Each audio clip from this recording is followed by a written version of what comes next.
الحمد لله نحمده ونستعينه ونستغفره ونؤمن به ونتوكل عليه ونعوذ بالله من شرور أنفسنا ومن سيئات أعمالنا من يهده الله فلا مضل له ومن يضلله فلا هادي له ونشهد أن لا إله إلا الله وحده لا شريك له ونشهد أن محمدا عبده ورسوله أما بعد فأعوذ بالله من الشيطان الرجيم بسم الله الرحمن الرحيم إن الدين عند الله الإسلام صدق الله مولانا العظيم وصدق رسوله النبي الكريم ونحن على ذلك من الشاهدين والشاكرين والحمد لله رب العالمين। বরিশাল বিভাগীয় কওমি মাদ্রাসা সংগঠনের উদ্যোগে আয়োজিত কওমি মাদ্রাসা ঐক্য পরিষদ বিভাগীয় কওমি মাদ্রাসা ঐক্য পরিষদের উদ্যোগে আয়োজিত আন্তর্জাতিক ইসলামী মহাসম্মেলনে উপস্থিত মুআজ্জাজ মুকাররম মুহতারাম উলামায়ে কেরাম, দেশ বিদেশ থেকে আগত মেহমানবৃন্দ, বিশেষ করে মঞ্চে আমার পাশে যিনি বসা বরিশালের মুরব্বী, ওলামাদের মুরব্বী, অনেক আগে থেকেই সংগ্রামী বিপ্লবী একজন মানুষ হিসেবে আমরা তাকে চিনি।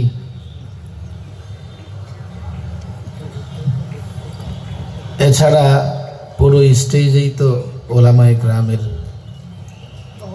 পদার্পণে ধন্য হয়ে আছে।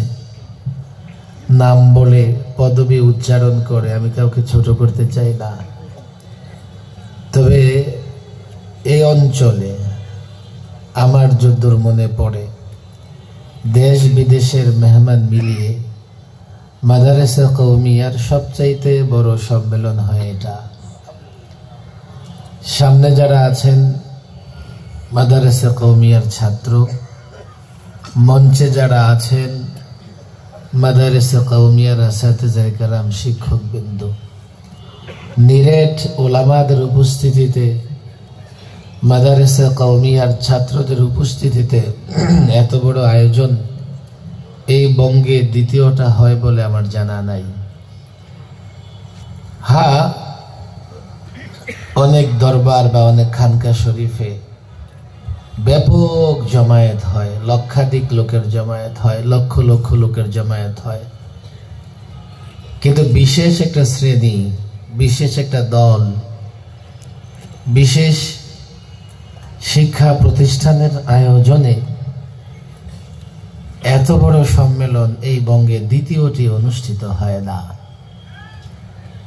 আজকে এখানে মাদারেসা কওমিয়ার তালিবুল ইলম, আসাতিজায়ে কেরাম যারা উপস্থিত হয়েছেন, তাদের এই সম্মেলনটা এই জন্যই গুরুত্বপূর্ণ, এদেশে দ্বীন এবং ইসলাম হেফাজতের জন্য, সেটা রাজনৈতিক ময়দানে হোক, খানকায় হোক, সামাজিক কোনো কর্মকাণ্ডে হোক, যে কোনো জায়গায়, যে কোনো মুহূর্তে সঠিকভাবে দিন মানা, দিন জানা, দিনের উপরে অবিচল অটল থাকা মাদারেসে কওমিয়া ছাড়া সম্ভব নয়।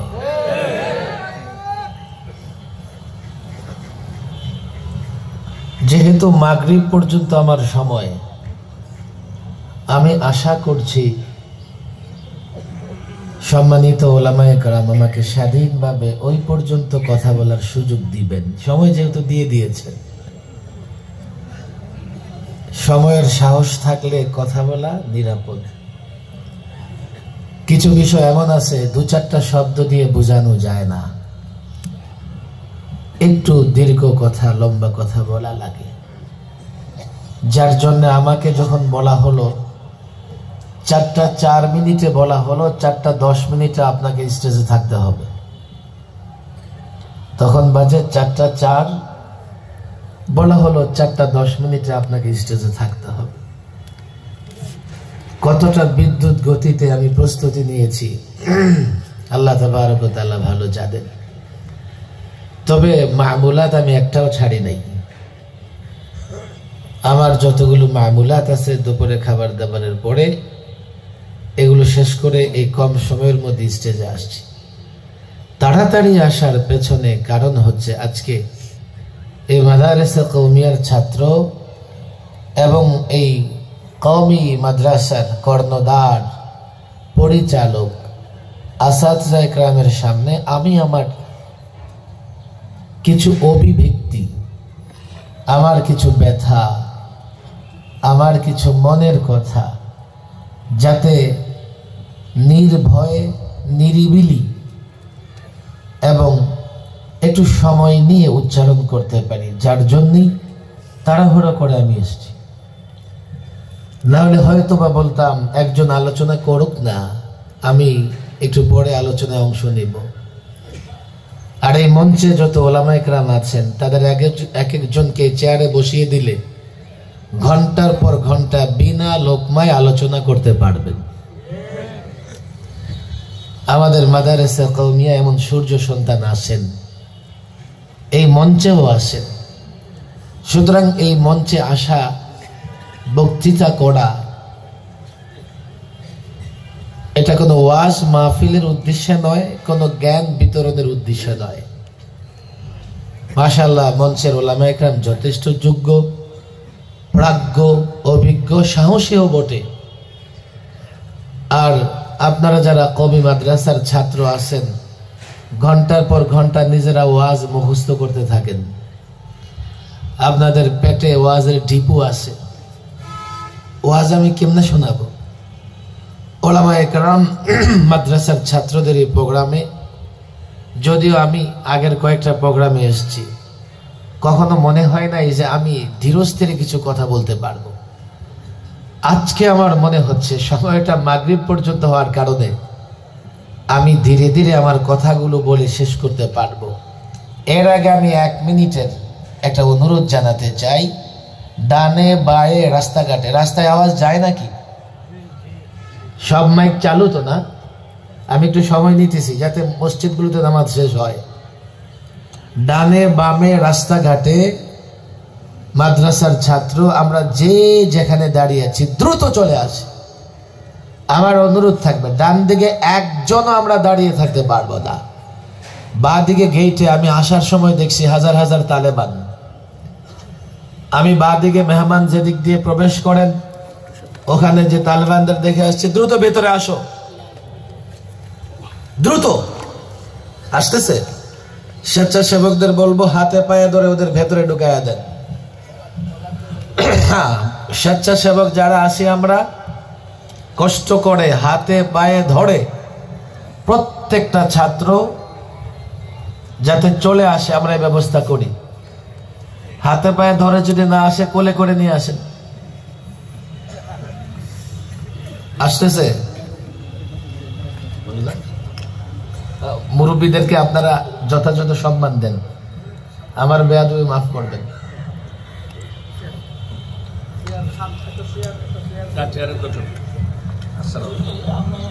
ভালো আছেন? হ্যাঁ, মাশাআল্লাহ।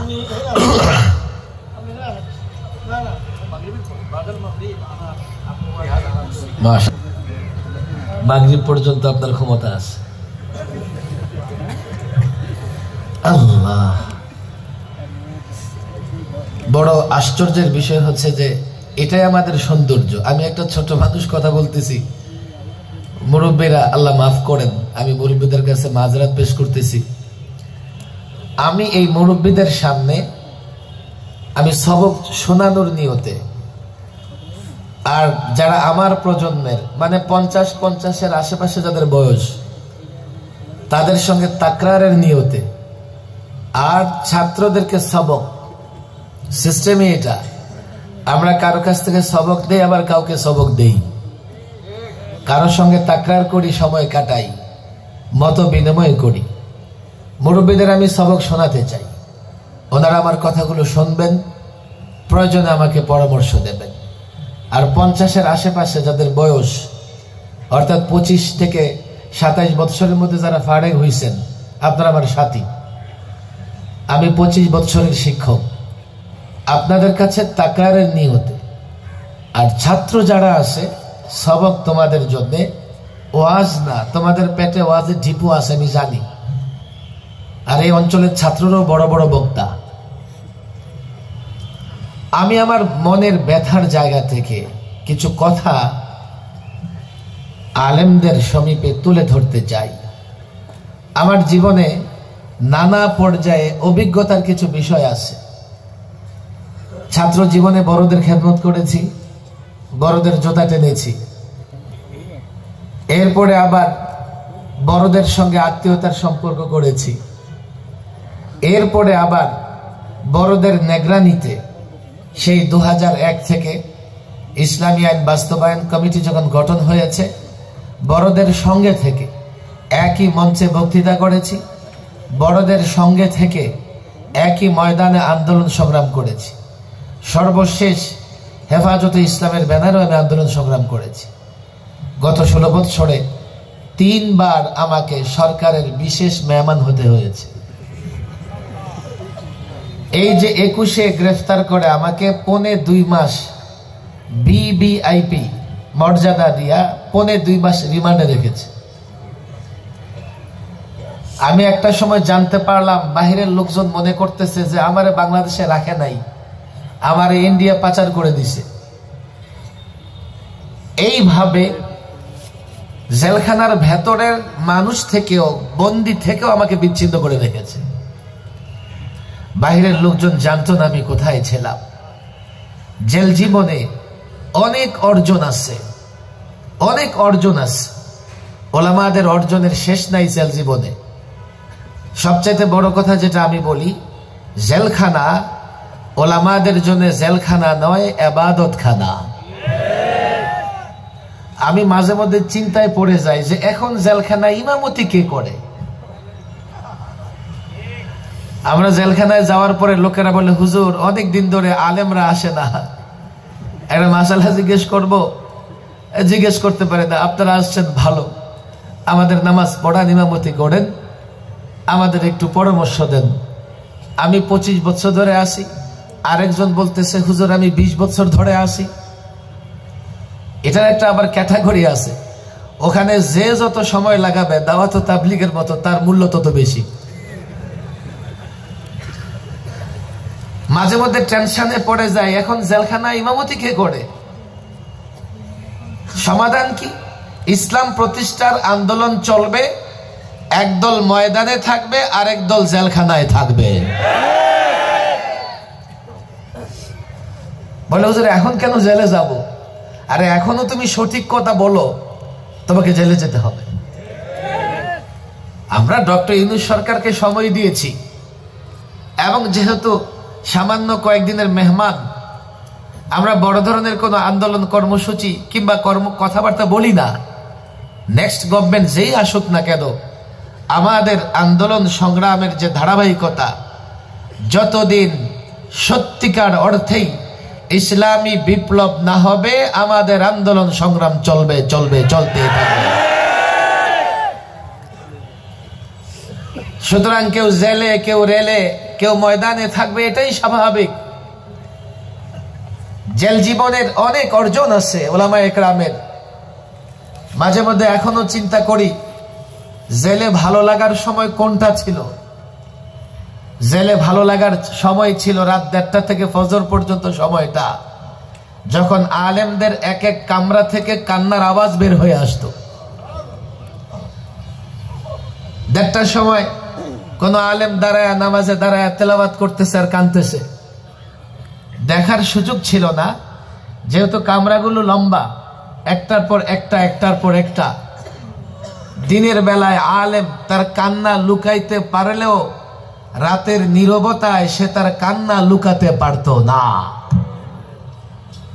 রাতের নীরবতা ভেঙে কান্নার আওয়াজ ভেসে আসতো। এই যে 1:30টা থেকে ফজর পর্যন্ত কেউ দাঁড়িয়ে, কেউ রুকুতে, কেউ সিজদায়, কেউ তেলাওয়াত করতেছে, তাহাজ্জুদ পড়তেছে, কান্না করতেছে। লোকেরা আর যাই বলুক না কেন, 24-এর অভ্যুত্থান, 5ই আগস্টের ফেসিবাদের পলায়ন, তারা পালাতে বাধ্য হয়েছে, কেননা আলেমদের বদদোয়ার কারণে আল্লাহর গজব তাদের উপর এসেছে। 16 বছর তো রক্ত কম দেই নাই, চূড়ান্ত পতন হয়েছে। এখানে আমি একটা আশাবাদী, আল্লাহর গজবে যাদের পতন হয় তারা ফিরতে পারে না, তাদের সমাধি হয়ে যায়। সুতরাং দিল্লি থেকে যতই বলুক, যতই তারা বলুক আসবে কিংবা আসবে না, আগেও তারা জাতির সঙ্গে ওয়াদা করেছিল, বলেছিল না পালাবে না, ওয়াদা ঠিক রেখেছে।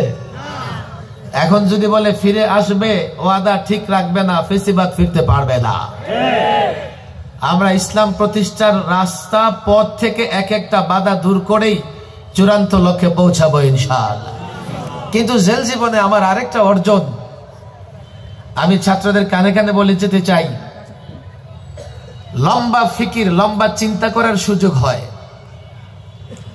কখনো কখনো কোনো বিষয় নিয়ে 1 ঘন্টা, 2 ঘন্টা, 3 ঘন্টা, 4 ঘন্টা পর্যন্ত ভাবতে থাকতাম যে ব্যাপারটা তো এমন, এইভাবে আমরা কি করে চূড়ান্ত লক্ষ্যে পৌঁছাবো। বাধা, এটা বাধা, ওটা বাধা, কত রকমের বাধা। আমরা এত বাধা অতিক্রম করে কিভাবে সফল হব চিন্তা করতাম। বাধাগুলো নিয়ে চিন্তা করতাম, আমাদের লক্ষ্য উদ্দেশ্য নিয়ে চিন্তা করতাম, আমাদের পাথেও নিয়ে আমরা চলতে থাকবো। কি নিয়ে চলবো? আমরা চলতে থাকবো আমাদের চলার পথে কর্মসূচি কি হবে, আমরা চলতে থাকবো আমাদের চলার পথে বাধাগুলো কি হবে। আমি বারবারই মনে করেছি জেলখানায় বসে আমরা তো চলতে থাকি, কিন্তু বাধাটা কি আসতে পারে, বাধাটা কত বড় আসতে পারে, সেই বাধা মোকাবেলা করবার জন্য আমার প্রস্তুতি কি হতে পারে, সেই বাধা মোকাবেলা করবার জন্য আমি কি করে অগ্রসর হব, আমি কি বাধায় পড়ে ফিরে আসব না অগ্রসর হব, বাধাগুলো কি ধরনের হতে পারে। সিরাতুন নবী সাল্লাল্লাহু আলাইহি ওয়াসাল্লামের দিকে তাকালে আমরা এই যুগে দিন প্রতিষ্ঠায় যত বাধা হয় এর একটা নমুনা রাসূলুল্লাহর সিরাতে আছে। নানা রকমের বাধা হতে পারে। আমাদের লোকেরা গালাগালি করে, কেউ অবাক হয় আপনাদেরকে গালাগালি করে। আমি বলি নবীদেরকেও ছাড়ে নাই, লোকেরা গালাগালি করেছে। আমাদের বিরুদ্ধে লোকেরা নানা রকমের প্রপাগান্ডা ছড়ায়, মিথ্যা ছড়ায়। আমি বলি না, নবী রাসূলদেরকেও ছাড়ে নাই। আমাদের বিরুদ্ধে মানুষ ষড়যন্ত্র করে, আমাদের হত্যা করবার জন্য ষড়যন্ত্র করে, আমাদের রক্ত প্রবাহিত করবার জন্য ষড়যন্ত্র করে। জেল জুলুম এটা তো স্বাভাবিক, এই বাধাগুলো আসবে। মাদারসা কওমিয়ার ছাত্র, মাদারসা কওমিয়ার আসাতিজা ইকরাম, আমরা বাধাগুলো নিয়ে চিন্তা করি না।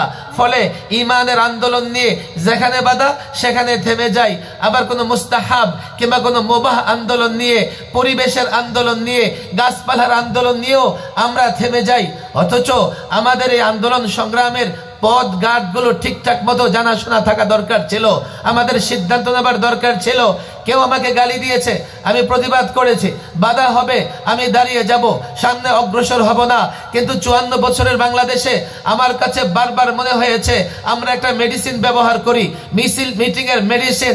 আমার ইমান চলে যায়, একটা মিছিল করে ঘরে ফিরে আসি। আমি রাজনৈতিক কর্মসূচি পালন করতে গিয়া একটা মিছিল করে ঘরে ফিরে আসি। যার জন্য হচ্ছে কি 54 বছরে আমরা আমাদের লক্ষ্যে ধীরে ধীরে অগ্রসর হতে পারছি না। আগে বাধাগুলো ঠিক করতে হবে, আগে আমার লক্ষ্য উদ্দেশ্য ঠিক করতে হবে। আমার লক্ষ্য উদ্দেশ্য যদি হয় কুফর শিরক ধ্বংস করে তাওহীদ একত্ববাদ রিসালাত প্রতিষ্ঠা করা। আমি সংগ্রামের জন্য প্রস্তুতি নেব, এমন প্রস্তুতি নেব বাধা যেখানে আসুক, যে ধরনের বাধাই আসুক, যেখান থেকে বাধা আসুক না কেন, আমি যখন সিদ্ধান্ত নিয়ে লড়াইয়ের ময়দানে অবতীর্ণ হব, হযরত আবু বকর সিদ্দিক রাদিয়াল্লাহু তাআলা আনহুর সে কথা আমার মেধায় আমার মস্তিষ্কে থাকবে। আয়ান কুসুদ্দিন ওয়াদা হাই, বাংলাদেশে আল্লাহর নবীর চরিত্র নিয়ে সিনেমা দেখানো হবে, কটূক্তি করা হবে, কোরআন সুন্নাহ প্রতিষ্ঠায় বাধা দেওয়া হবে, এদেশে আল্লাহর নবীর সাহাবীদের নিয়ে সমালোচনা করা হবে। আমি একটা মিছিল করে মিটিং করে ঘরে ফিরে আসব, হবে না। যেখান থেকে যে যারা ইসলামের মূলে কুঠারাঘাত করবে, আমি হয়তো বাঁচবো, আমি হয়তো মরবো, আমি হয়তো বাঁচবো, না হয় মরবো। ইসলাম বিদ্বেষী চক্রের সমাপ্তি ছাড়া আমি ঘরে ফিরবো না।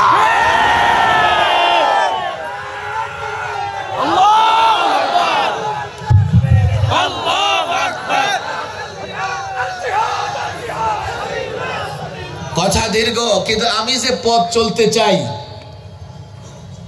আমি বারবার মনে হয়েছে আমাদের প্রস্তুতি খুব দুর্বল। ছেলেরা বলবো কি প্রস্তুতি?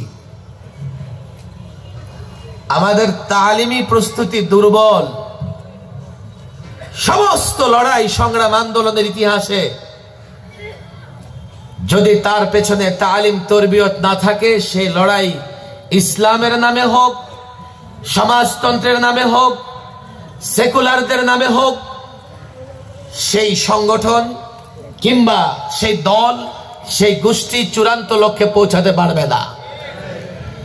আর সেটা যদি ইসলামের নামে হয় কিন্তু এর পেছনে তালিম কিংবা তরবিয়ত না থাকে, সেটা মদিনার ইসলাম হবে না, সেটা ভিন্ন কোনো ইসলাম হতে পারে। আমাদের মৌলিক জায়গাটা আমি দুর্বলতা অনুভব করছি। আমি জানি না, আমার এটা ব্যক্তিগত বিমত। আমি আলেমদের কাছে মাযরাত পেশ করতেছি। আমার কাছে মনে হয়েছে আমাদের চূড়ান্ত লক্ষ্যে পৌঁছার জন্য ইসলামকে ব্যক্তি জীবন, সমাজ জীবন, রাষ্ট্র জীবনে সর্বত্র ইসলামের সুফল পেতে হলে, ইসলামকে প্রতিষ্ঠা করতে হলে, ইসলামকে বিজয়ী করতে হলে, ইসলাম তো বিজয়ী আছেই, ইসলাম বিজয়ী ধর্ম, অর্থাৎ ইসলামের বিজয়ের সঙ্গে নিজেকে বিজয়ী করতে হলে, ইসলামের বিজয়ের ধারায় নিজেকে দাঁড় করাতে চাইলে আমাদের প্রথমে ইসলাম সম্পর্কে, টোটাল কমপ্লিট ইসলাম সম্পর্কে একটা ধারণা, একটা ইলম বা একটা তালিমি চিন্তা ভাবনা থাকতে হবে। যেহেতু আলেমরা আমাকে সময় দিয়েছে, আমি মনে করি যে আলেমরা আমার কথায় নারাজ হবেন না, কিন্তু আমি কিছু কথা আমার ব্যথার জায়গা থেকে বলি। আমি আকাবির আসলাফদের জোতা টানার বরকতে একটা সময় মাদারিসে কওমিয়ায় পড়েই একটা ছেলে প্রত্যেকটা বিষয়ে যথাযথভাবে জ্ঞান অর্জন করতে পেরেছে। আমাদের আকাবির আসলাফরা এত বড় বড় ব্যক্তিত্ব হয়েছেন এই মাদারিসে কওমিয়ায় পড়ে, এই দর্শে নিজামের সিলেবাস পড়ে। কেউ বলবে হুজুর এখন এই সিলেবাস যথেষ্ট না, আপনি পরিবর্তন করেন, অভিযোগের শেষ নাই। কেউ বলবে যে এখন শিক্ষক নাই, শিক্ষক ব্যবস্থা করেন। কেউ বলবে যে না, মাদ্রাসার অবকাঠামো ঠিক নাই, মাদ্রাসার অবকাঠামো উন্নত করেন, তাহলে এখান থেকেও আগেরকার আকাবির আসলাফদের মতো রিজাল এবং ব্যক্তিত্ব তৈরি হবে। হতে পারে, নানা জনের নানা প্রস্তাব থাকতে পারে। আমার কাছে মনে হয়েছে এই যুগে এসে আমরা আমাদের আকাবির আসলাফদের দেখেছি কোনো বিষয় নিয়ে যখন আন্দোলন সংগ্রাম করেছে।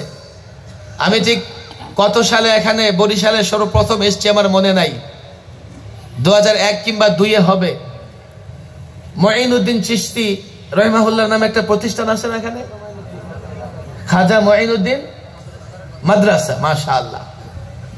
আমার মনে হয় এটা প্রথমবার আসা, যেখানে আমি বরিশালের কিবারে ওলামা, আকাবির ওলামা সকলকে সেই ইসলামিয়ান বাস্তবায়ন কমিটির প্রোগ্রামে আমি দেখেছি। আমি উদাহরণটা এই জন্যই টানছি, আগেরকার কোনো বিষয় নিয়ে আন্দোলন সংগ্রামে শুধুমাত্র আমাদের বড়রা জেলা পর্যায়ে সফর করতেন, করে করে বলতেন বিষয়টা তো এমন, এটা নিয়ে আমাদের কথা বলতে হবে। যেহেতু তখন রিজাল ছিল, যেহেতু তখন যোগ্য আলেমরা ছিলেন, একটা ঘোষণার পরে সে আন্দোলন সংগ্রাম যথাযথ অগ্রসর হয়েছে এবং চূড়ান্তভাবে সফলতাও আসছে। এখন বাস্তবতা বোঝার জন্য আমাকে বড় কোনো শিক্ষিত হওয়ার দরকার নাই। সামাজিক যোগাযোগ মাধ্যমের দিকে তাকালেই বোঝা যায় যে আমার এই যুগের ছেলেরা কতটা পণ্ডিত, আর কতটা ওরা বুঝে। আমি মনে করি সামাজিক যোগাযোগ মাধ্যম এটা ওপেন করে দিয়েছে। আমার তখন মনে হয় আমরা যতই কোনো বিষয় নিয়ে অগ্রসর হবার চেষ্টা করি, যেহেতু আমরা যেভাবে বুঝেছি মাঠে ময়দানে ছাত্র ওলামা একরাম সেভাবে বুঝতেছে না, এই আন্দোলন একটা পর্যায়ে যাবে, থেমে যাবে, চূড়ান্ত লক্ষ্যে পৌঁছবে না। বলবেন হুজুর আপনি কি বলতে চান? দেখেন, একটা সময় দর্শে নিজামি দাওরায়ে হাদিস পর্যন্ত পড়েই মুফতি, মুহাদ্দিস, মুফাসসির হয়ে গেছে। আলাদা করে দারুল ইফতার দরকার ছিল না। দাওরা ফারেক হয়ে যিনি ফতোয়ার কাজে নিযুক্ত থাকতেন উনি মুফতি সাহেব ছিলেন। যিনি তাফসির শাস্ত্র নিয়ে ব্যস্ত থাকতেন তো ওলামা একরাম তাকে মুফাসসির বলতেন। যিনি হাদিস নিয়ে গবেষণা করতেন ওনাকে মুহাদ্দিস বলা হতো। এখন আলাদা করে তাখাসসুসাত পড়া লাগে। তাখাসসুসাত পড়ে কিসমুল হাদিসে কেউ পড়লে ওনাকে লোকেরা মুহাদ্দিস মনে করে, দারুল ইফতায় কেউ পড়ে ওনাকে কেউ মুফতি মনে করে, আবার যখন তাফসির নিয়ে পড়ে তো ওনাকে কেউ মুফাসসির মনে করে। তাহলে বোঝা গেল এই যে অতিরিক্ত ক্লাস, অতিরিক্ত সবক, এটা প্রয়োজন হয়েছে। দর্শে নিজামের দাওরায় পর্যন্ত পড়ে যেহেতু এখন আওয়ারেজাত অনেক হয়ে গেছে, অনেক বাধা হয়ে গেছে, নানা জায়গায় সময় দিতে হয়। দৈনিক 2-4 ঘন্টা তো মিস্টার মোবাইলকেই সময় দেওয়া লাগে। কথা ঠিক না বে ঠিক? আওয়ারেজাতের কারণে ছেলেরা পুরোপুরি সময় দিতে পারে না। ফলে হুজুরা বৎসর বাড়ায় দিছে। মুফতি হইবার চাও আলাদা 2 বছর পড়ো, মুহাদ্দিস হইবার চাও আলাদা 2 বছর পড়ো, মুফাসসির হইতে চাও, আদিব হইতে চাও আলাদা করে পড়ো। একটা সময় হয়তো বা ওই দারুল ইফতায় পড়ো মুফতি হবে না, ওই কিসমুল হাদিসে পড়ো মুহাদ্দিস হবে না। আরো ব্যস্ততার কারণে শিক্ষক ছাত্র ব্যস্ত হয়ে যাবে। তখন আমরা নতুন একটা চ্যালেঞ্জের মুখোমুখি হব। সেই চ্যালেঞ্জ সেই জামানার আলেমরা মোকাবেলা করবে। আজকে আমার কাছে মনে হয়েছে এই আমাদের ভেতরে ইলমি তানাজুলের কারণে, আমাদের পরিস্থিতি পরিবেশের কারণে, আমাদের মশগুলিয়তের কারণে নতুন করে ফিকির করে আমাদের সামনে এক বাক্যে ইসলামের একটা রূপরেখা, ইসলামের একটা মানচিত্র, ইসলামের একটা মেপ এই জাতির প্রত্যেকটা ছাত্র, প্রত্যেকটা উস্তাদের সামনে থাকা দরকার। আমি ওলামাদের কাছে মাযরাত পেশ করতেছি। আমি জেল জীবনে এই চিন্তাটা শুধু 21 থেকে 23 করেছি এমন না।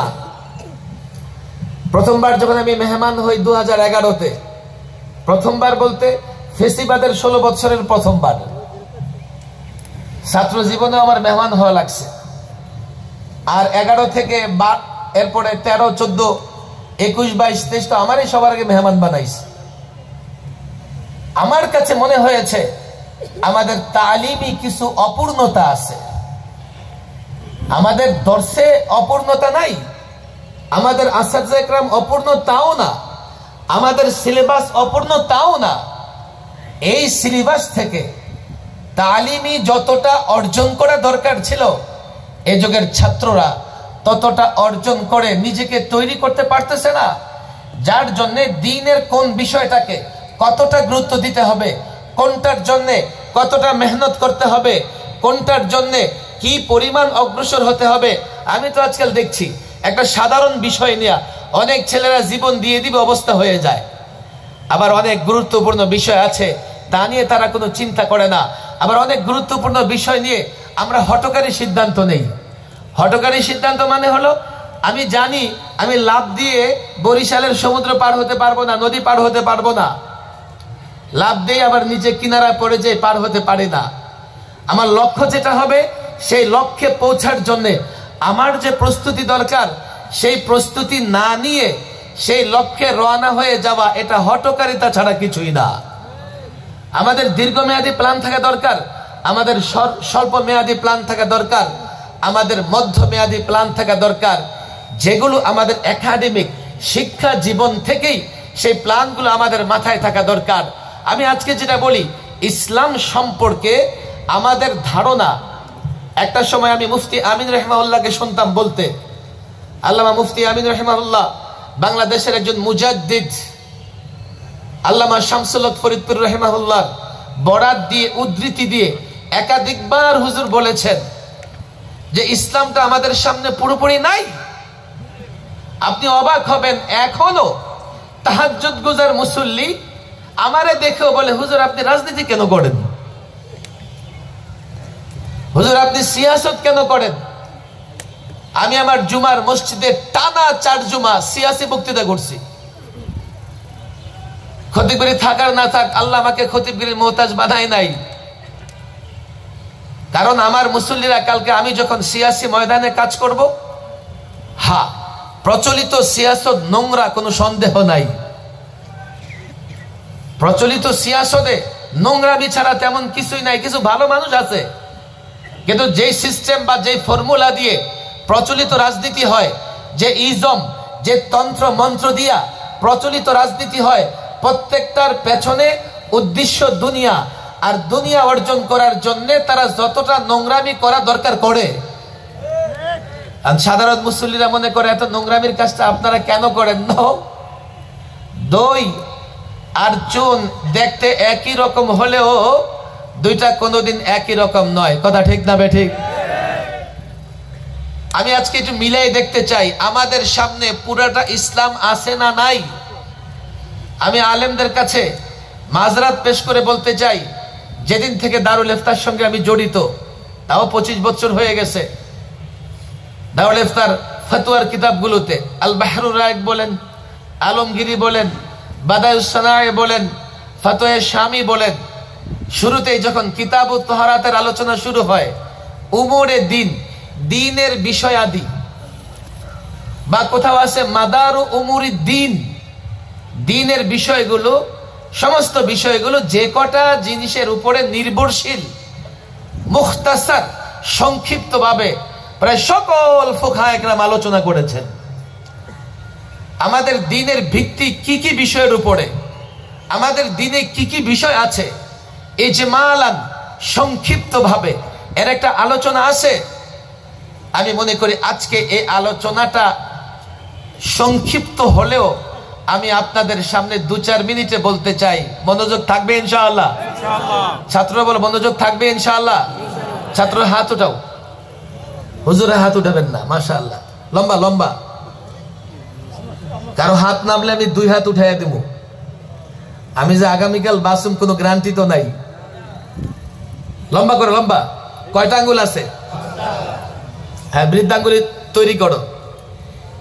দিনের বিষয়গুলো ফুকাহায়ে কেরাম 5 ভাগে ভাগ করেছেন। কয় ভাগে? আরো জোরে কয় ভাগে? আরো জোরে কয় ভাগে? হুজুর উঠায়েন না, আপনি ছাত্র। দিনের বিষয়গুলো কয় ভাগে বিভক্ত? আমি রেফারেন্স দিয়ে দিচ্ছি, কিতাব তো ওরা খুললেই ফতোয়ার কিতাবগুলোতে পাবেন। 1, বলো 1, আরো জোরে 1, আরো জোরে 1। আকায়েদ, আকায়েদ মানে কি? আকীদা, আকীদা মানে কি? বিশ্বাসের কিছু বিষয় আছে না নাই? এটা কয় নম্বরে? আরে কয় নম্বরে? কয় নম্বর? 2 ইবাদত, আরো জোরে, আরো জোরে, আরো জোরে। 3 মুআমালাত, আরো জোরে, 3 মুআমালাত। 4 উকুবাত, 4 উকুবাত, উকুবাত। 5 আদাব, আরো জোরে, আরো জোরে। তাহলে দিনের বিষয়গুলোকে, হাত নামছে কেন? যাদের হাত নামাইছো 2 হাত উঠাও।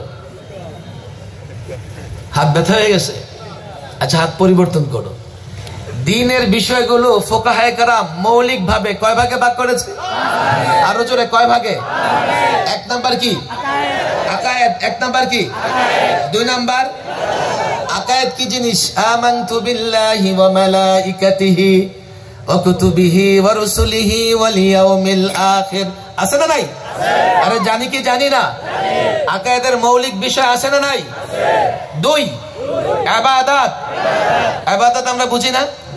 ইবাদত মৌলিক ভাবে 5 প্রকার। কয় প্রকার? আরো জোরে কয় প্রকার বলো? নামাজ, রোজা, হজ, যাকাত, জিহাদ। নামাজ, রোজা, হজ, যাকাত, জিহাদ, এগুলো সব মৌলিক ইবাদত। এগুলো কি? এগুলো কি? তাহলে কয়টা গেল? 2টা। কয়টা গেল? আকায়েদ এবং ইবাদত। 3 মুআমালাত, লেনদেন। লেনদেন লেনদেন নাই ইসলামে? ক্রয় বিক্রয় ইসলামে নাই? আমানত ইসলামে নাই? তেজ্য সম্পত্তি বন্টনের নীতি ইসলামে নাই? মুখাসামাতের সমাধান ইসলামে নাই? আরে আছে না নাই? লেনদেন ইসলামে আছে না নাই? না লেনদেন হবে পশ্চিমা নীতিতে, ক্রয় বিক্রয় হবে পশ্চিমা নীতিতে, ব্যবসা বাণিজ্য হবে সুদের নীতিতে। ইসলামে আছে না নাই? আরে ইসলামে আছে না নাই? 4 উকুবাত। উকুবাত বিচার ব্যবস্থা। একটু রেস্ট নাও, আমার হাত ব্যথা হয়েছে। বিচার ব্যবস্থা ইসলামে নাই? আল্লাহু আকবার। আমি এই চোখ দিয়ে মুফতি আমিন রাহিমাহুল্লাহকে একাধিকবার দেখছি, এই কান দিয়ে শুনছি। ومن لم يحكم بما أنزل الله ومن لم يحكم بما أنزل الله فأولئك هم الكافرون فأولئك هم الفاسقون فأولئك هم الظالمون। এই আয়াত তেলাওয়াত করে হুজুর বলতেন কি, আমার ঈমান আছে কিনা সন্দেহ হয়। ومن لم يحكم بما أنزل الله, আল্লাহর বিধান অনুযায়ী ফয়সালা না করলে, যদি ফয়সালা করে না এই জন্য যে সে আল্লাহর বিধানে বিশ্বাসই করে না, ফাউলাইকা হুমুল কাফিরুন। কথা ঠিক না বেঠিক? বিশ্বাস করে আল্লাহর বিধান আছে, বিচার ব্যবস্থা আল্লাহ দিয়েছেন, কিন্তু সে মনে করে এটা তো চলে না, এটা দিয়ে হয় না, এই সেই, ফাসিকুন, কবিরা গুনাহ করতেছে। আর ন্যায় বিচার যাই বলো, জালিমুন, প্রচলিত বিচার ব্যবস্থায় কোনদিন ইনসাফ সম্ভব না। প্রচলিত বিচার ব্যবস্থা জুলুম, জুলুম, জুলুম।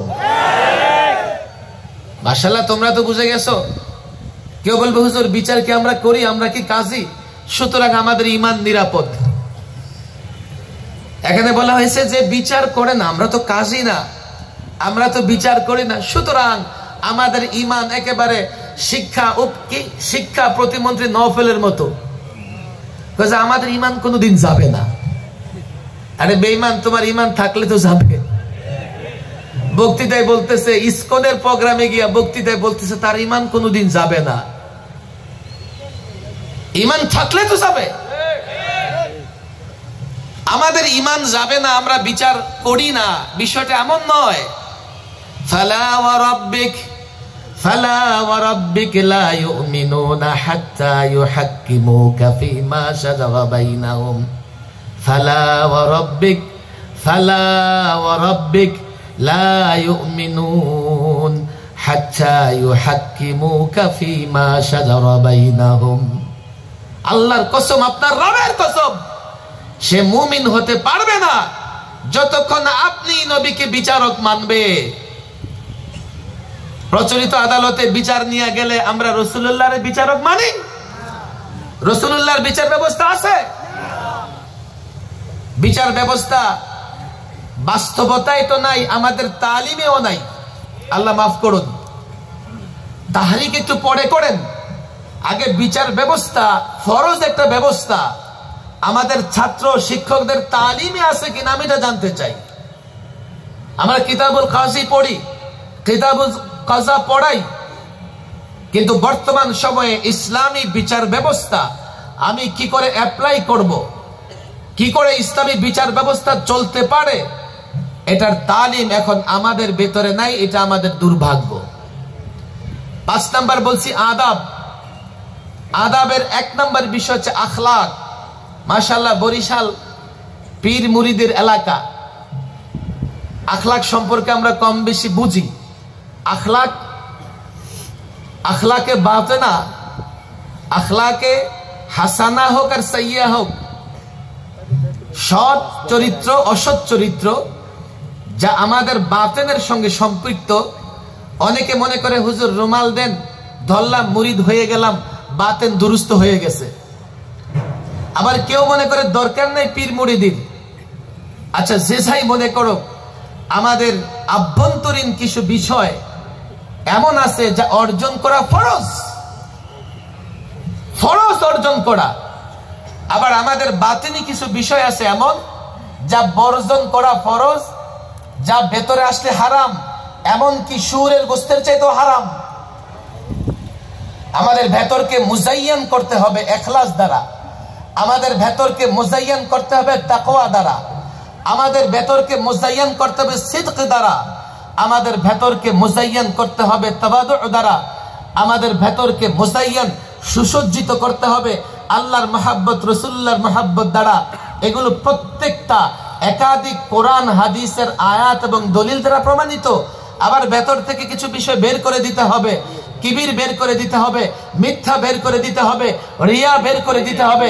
প্রত্যেকটা হারাম, প্রত্যেকটা হারাম। সাধারণ পীর মুরিদি মনে করলে হবে না।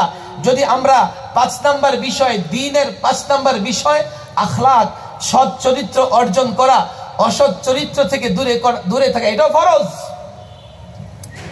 বলে হুজুর আমি তো বলি এটা বড় ফরজ। আমি সাকাত সাহেব যত বক্তৃতা করি না কেন, আমার যত বড় সংগঠন হোক না কেন, আমার ভেতরে যদি ইখলাস না থাকে, আমি জাতিরে জমা করে বুড়িগঙ্গায় জাপায়া পড়ব, না হয় 10 টাকায় বিক্রি হয়ে যাব। এই হলো কমপ্লিট ইসলাম, কমপ্লিট ইসলাম। আমার আকায়েদ বিশুদ্ধ হতে হবে, আমার ইবাদতের প্রত্যেকটা ফরজ বিষয়গুলো জানতে হবে, মানতে হবে। আমার মুআমালাত, লেনদেন ঠিক থাকতে হবে। লেনদেনের 1 নম্বর বিষয় ক্রয় বিক্রয়। আল্লাহর কসম করে বলি, এই বিষয়ে আমরা চিন্তা করি না। যদি চিন্তা করতাম যে রাষ্ট্রে সুদ হবে অর্থনীতির মূল, আমি সেই রাষ্ট্রে কোনোদিন আরামে ঘুমাইতে পারতাম না। কেন? ওয়াদারু মা বাকিয়া মিনার রিবা, সুদ ছাড়ো, সুদ ছাড়ো। আল্লাহ বলছেন ফাইল্লাম তাফআলু, যদি সুদ না ছাড়ো, ফাযানু বিহারবিন মিনাল্লাহি ওয়া রাসূলিহি, আল্লাহ আল্লাহর রাসূলের পক্ষ থেকে যুদ্ধের ঘোষণা শুনে নাও। যে জাতি সুদি লেনদেনের উপরে নির্ভর করে, সুদি ব্যাংকিং ব্যবস্থার উপরে নির্ভর করে, সুদ ব্যবস্থা অর্থনীতি গড়ে তোলে, সেই জাতি আল্লাহর রহমত কেমনে আশা করবে? অথচ সেই জাতির বিরুদ্ধে আল্লাহর রাসূল যুদ্ধ ঘোষণা করে রেখেছে। আমাদের তালিম থেকে বিষয়গুলো চলে যাচ্ছে। আমার কাছে মনে হয়েছে আমরা যে আজকে ইসলাম প্রতিষ্ঠার জন্য উদ্বুদ্ধ হই না, আগ্রহী হই না, আমরা এর প্রয়োজনটা বুঝি না। আমাদের তালিমে দুর্বল হওয়ার কারণে আমরা এর প্রয়োজন বুঝি না। আমাদের হোঁচট খাওয়ার পেছনে এটাও একটা কারণ, আমাদের তালিম নড়বড়ে, তালিম দুর্বল। আমাদের বাধাগ্রস্ত হলে ফিরে আসার পেছনে এটাও একটা কারণ, আমরা পূর্ণাঙ্গ দিনের তালিম আমাদের সামনে রাখি না। আমি মাদারেসে কওমিয়ার ছাত্রদের বলবো, তোমাদের কাছে নাহুর চার্ট আছে, সরফের চার্ট আছে, তোমরা আবওয়াবের চার্ট বানায়া রেখে দিয়েছো। প্রত্যেকটা বাব যদি তোমাদের সামনে না থাকে তো সিগার বিশুদ্ধ উচ্চারণ করতে পারবা না। তোমরা নাহুর সাজারা বানায়া, ম্যাপ বানায়া রেখে দিয়েছো। কেন? যদি একটা আমেল তুমি না জানো, এবারও ঠিকঠাক মতো পড়তে পারবা না। কিন্তু আজ থেকে প্রতিজ্ঞা করো, ওয়াদা করো, ইসলামের একটা সাজারা বানাবা, ইসলামের একটা ম্যাপ বানাবা, যেখানে তুমি জানবা এটা ইসলাম, এটা ইসলাম, এটা ইসলাম, এটা ইসলাম, এটা ইসলাম। জানার চেষ্টা করবা, তুমি চিন্তা করবা, অনুধাবন করবা, এটা যে ইসলাম আমি কি জানি, এটা যে ফরজ আমি কি জানি, এটা যে অপরিহার্য আমি কি জানি। এইভাবে ইসলামটাকে আমাদের সামনে রাখার দরকার আছে না নাই? যদি ইসলামকে সামনে রাখতে পারো, পরিষ্কার বলে যাই, যদি ইসলামকে মনে প্রাণে ধারণ করতে পারো, পরিষ্কার বলে যাই, আজকে ইসলামের নামে স্লোগান দিয়ে আমরা শক্তিশালী হই না। আজকে 250 কোটি মুসলমান 1.5 কোটি ইহুদির বিরুদ্ধে লড়াই করতে পারে না। অথচ আল ইসলামু ইয়ালু, আল ইসলামু ইয়ালু, আল ইসলামু ইয়ালু ওয়ালা ইউলা, ওয়ালা ইউলা। ইসলাম বিজয়ের ধর্ম। ইসলাম যখন ধারণ করেছে 313 জন হাজারের বিরুদ্ধে লড়াই করে বিজয়ী হয়েছে। ইসলাম যখন ধারণ করেছে মদিনার মুসলমানেরা মদিনা হেফাজত করেছে। খন্দকে কাফের বেঈমান নেটু বাহিনী পরাজিত হয়েছে। খাইবারে মুসলমান বিজয়ী হয়েছে। রোমানদের সঙ্গে যুদ্ধে, হুনাইনের যুদ্ধে মুসলমান বিজয়ী হয়েছে। ইতিহাস পুরনো। আমি ভারতের ইতিহাস বলতে চাই। শোনো শোনো, 1400 বছর আগে একজন যুবক যার নাম মোহাম্মদ বিন কাসিম, আরব থেকে 17 বছরের একজন যুবক, 17 বছরের একজন যুবক রাজা দাহিরকে পরাজিত করে দিল্লিতে ইসলামের পতাকা উড্ডীন করেছে।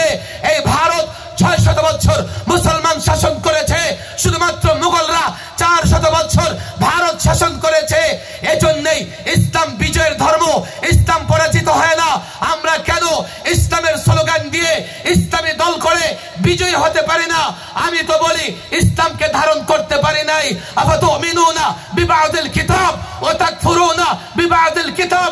তোমরা যদি আংশিক ইসলামকে মানো, আংশিক কোরআনকে মানো, দুনিয়ার জিন্দেগিতে লাঞ্ছনা আর মরার পরে তো আযাব আছেই। পূর্ণাঙ্গ ইসলাম ধরো, পূর্ণাঙ্গ ইসলাম ধরো, জানো, মানো।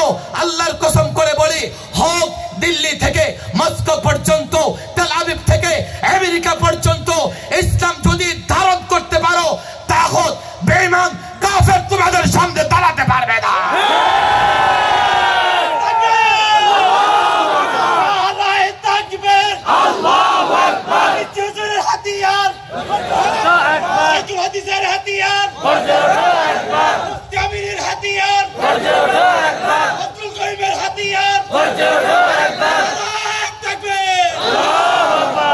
আমি অনুরোধ করি, দলে দলে বিভক্ত হওয়ার আগে হোমওয়ার্ক করেন।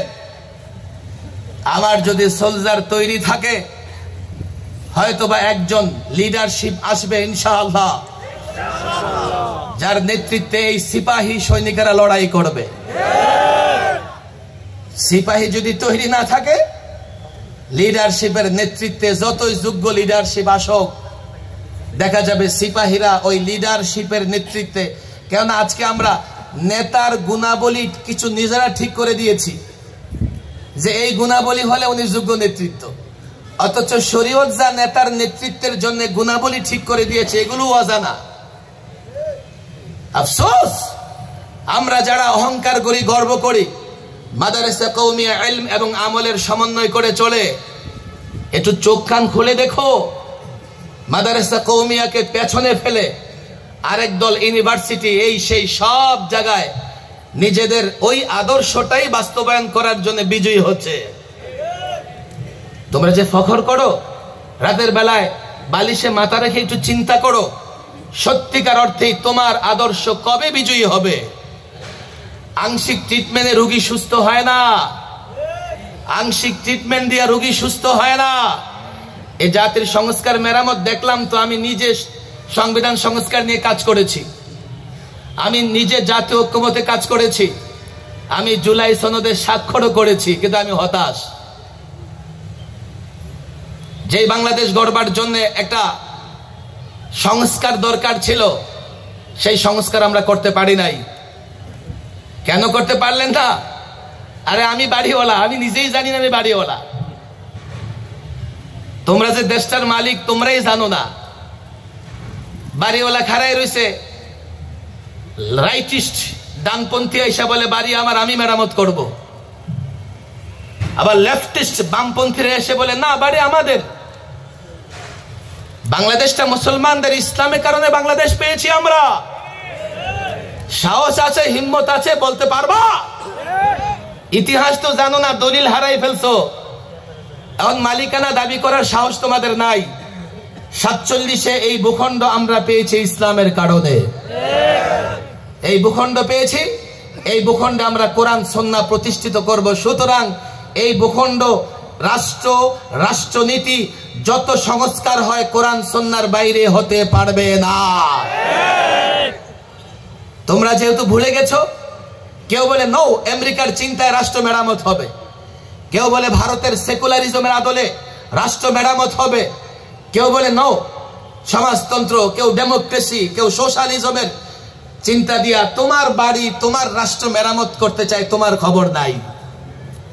47 এই ভূখণ্ড বাই চয়েস, আমাদের আকাবির আসলাফরা, মুসলিম নেতৃত্বরা আলাদা করে এই ভূখণ্ড চয়েস করেছেন, পছন্দ করেছেন, যাতে এই ভূখণ্ডে তারা কোরআন সুন্নাহ প্রতিষ্ঠা করতে পারেন। তারা আমাদেরকে দিল না কোরআন সুন্নাহ অনুযায়ী সংস্কার করতে, কেউ রাইটিস্ট, কেউ লেফটিস্ট। আমি বলি এই সংস্কার জাতিকে হতাশ করবে। এই সংস্কার দিয়া কখনো জাতির ভাগ্যের পরিবর্তন হবে না। 9 থেকে 6 হবে, 6 থেকে 9 হবে, জাতির ভাগ্যের পরিবর্তন হবে না। তারা আমার কথা শোনে নাই, তারা বুঝেও নাই। আমি আলেম ওলামা ছাত্র জনতাকে বলি, 24-এ আমরাও রক্ত দিয়েছি, 92 জন মাদারেসা কওমিয়ার ছাত্র রক্ত দিয়েছে। আর শোনো, শেষ লোকমায় পেট ভরে না। 16 বৎসর আমরা যেই পরিমাণে রক্ত দিয়েছি, তোমরা এই পরিমাণে চোখের পানিও ফেলতে পারো নাই। শেষ বিন্দুতে পাথর ছিদ্র হয় না, শেষ লোকমায় পেট ভরে না। কিন্তু আমাদের দুর্ভাগ্য, চূড়ান্ত বিজয়ের পেছনে আমরা আমাদের ফর্মুলা কাজে লাগাতে পারি নাই। আমি ওপেন বলে যাই, আমরাও চেয়েছি 16 বছরে স্বৈরাচারের পতন ঘটিয়ে আমরা একটা ন্যায় এবং ইনসাফের রাষ্ট্র ব্যবস্থা কায়েম করব। এ জাতি আমাদের সঙ্গ দেয় নাই। আমরা 16 বছর অনেক পরীক্ষা দিয়েছি, আপোষ করি নাই। সর্বশেষ ছাত্র জনতা সম্মিলিত নেতৃত্বে পরিবর্তন এসেছে, কিন্তু পরিবর্তনের পরে এই রাষ্ট্র মেরামত কেমনে হবে সেই সিদ্ধান্ত আমরা নিতে পারি নাই। ফলে এই জাতি এখন সংস্কার যা হচ্ছে, বড় ধরনের কোনো সংস্কারও না, বড় ধরনের কোনো পরিবর্তন আসবে না। কিন্তু আমি আশা রাখি এই 24-এর আন্দোলন, 24-এর গণ অভ্যুত্থান থেকে আমি বিশ্বাস করি এই ভূখণ্ডে একটা গণ অভ্যুত্থানের মাধ্যমে ইসলাম আসবে। এই ভূখণ্ডে জনগণের বিপ্লবের মাধ্যমেই ইসলাম আসবে। কিন্তু অতীতের ভুল আর করলে চলবে না। বিপ্লবের আগে, অভ্যুত্থানের আগে ফর্মুলা ঠিক করতে হবে। রাষ্ট্র কি দিয়ে মেরামত হবে, রাষ্ট্র কি দিয়ে সংস্কার হবে, রাষ্ট্র কি দিয়ে চলবে। আমরা যদি অভ্যুত্থানের আগে সিদ্ধান্ত নিতে পারি, আমরা যদি ফয়সালা করতে পারি, রাষ্ট্রে অভ্যুত্থান হবে, জনগণের বিপ্লব হবে, জনগণের সরকার আসবে। জনগণের সরকার আসার পরে এই রাষ্ট্র মেরামত হবে, সংস্কার হবে কোরআন এবং সুন্নাহ দিয়া। আমরা এই সিদ্ধান্ত নিতে পারি এবং সিদ্ধান্ত নেবার আগে এই জাতিকে যদি বুঝাতে পারি, এই জাতিকে যদি বুঝাতে পারি, এই জাতি দেখেছো অভ্যুত্থান, দেখেছো বিপ্লব, দেখেছো গণ অভ্যুত্থান, দেখেছো 90 থেকে কত অভ্যুত্থান দেখেছো। তোমাদের ভাগ্যের পরিবর্তন হয় না। আমাদের কাছে ফর্মুলা আছে। আইয়ামে জাহিলিয়াতে যে ফর্মুলায় আইয়ামে জাহিলিয়াত দূর হয়েছে, আরবের লোকেরা, গোটা পৃথিবীর লোকেরা পর্যায়ক্রমে অর্থনৈতিক নিরাপত্তা, অর্থনৈতিক সাম্য রচনা করেছে, ন্যায় বিচার প্রতিষ্ঠা করেছে, সামাজিক মর্যাদা প্রতিষ্ঠা করেছে, ন্যায় ইনসাফ প্রতিষ্ঠা করেছে। সেই ফর্মুলা আমাদের কাছে আছে, সেটা হচ্ছে ইসলাম, কোরআন এবং সুন্নাহ। জাতিকে যদি যৌক্তিক জায়গা থেকে, জাতিকে যদি বাস্তবতার জায়গা থেকে, জাতিকে যদি প্রয়োজনে বিজ্ঞান দিয়ে জাতিকে বুঝাতে পারো ইসলাম বেস্ট, ইসলাম বেস্ট, ইসলাম বিজয়ী ধর্ম, ইসলাম সাম্যের ধর্ম, অন্য কোন ধর্ম মতবাদ সাম্য প্রতিষ্ঠা করতে পারবে না। জাতিকে যদি বুঝাতে পারো ইসলাম ন্যায়ের ধর্ম, ইসলাম ইনসাফের ধর্ম, আল্লাহর কসম ইসলাম সুন্দরের ধর্ম, ইসলাম সৌন্দর্যের ধর্ম। এই জাতি যদি তোমাদের নেতৃত্ব মেনে নেয়, লড়াই করতে হবে না, এক ফোঁটা রক্ত দিতে হবে না।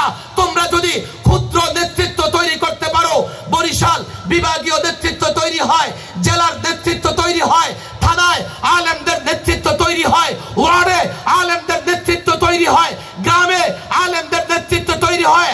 আলেমরা যুবকদের সঙ্গে দিয়া, আলেমরা মুসল্লিদের সঙ্গে দিয়া, ছাত্রদের সঙ্গে দিয়া ঘোষণা করে দেবে আজ থেকে বাংলাদেশ ইমারতে ইসলামিয়া, আজ থেকে বাংলাদেশ কোরআন সুন্নাহয় চলবে।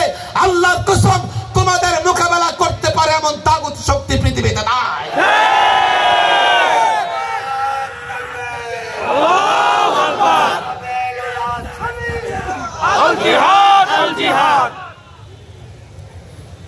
নামাজের সময় হয়ে গেছে। আমি যেটা বলতে চাই যে তালিমান আমাদের মধ্যে আগে দিন নিয়ে আসি। আমরা বলে হুজুর তাহরিক কি বাদ নো, প্রয়োজনে মাঠে নামবো, মিছিল করব, সমাবেশ করব। আমাদের মূল হোমওয়ার্ক হচ্ছে তালিমান, আগে দিনকে ধারণ করা। তালিমের সঙ্গে আমরা আরেকটা শব্দ বলি, তরবিয়ত। আমাদের মূল হচ্ছে ছাত্রদের বলি, দেখো বাংলাদেশে যারা নেতৃত্ব দিয়েছেন, যারা নেতৃত্ব দিচ্ছেন, সবারই একটা তালিমি ভিত আছে। শুধু জোরে বক্তৃতা করলেই কেউ নেতা হয়ে যায় না। আমাদের তালিম তরবিয়ত মজবুত করতে হবে।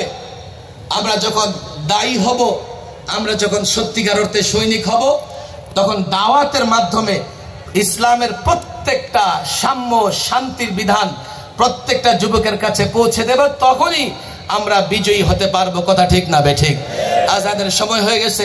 আল্লাহ তাবারক ওয়া তাআলা, আমি সংক্ষিপ্ত কিছু কথাই বললাম, যদি কোনো ভুল হয়ে থাকে আমি মাযরাত পেশ করতেছি, যদি সঠিক বলে থাকে আমি উলামায়ে কেরামের সহযোগিতা চাই।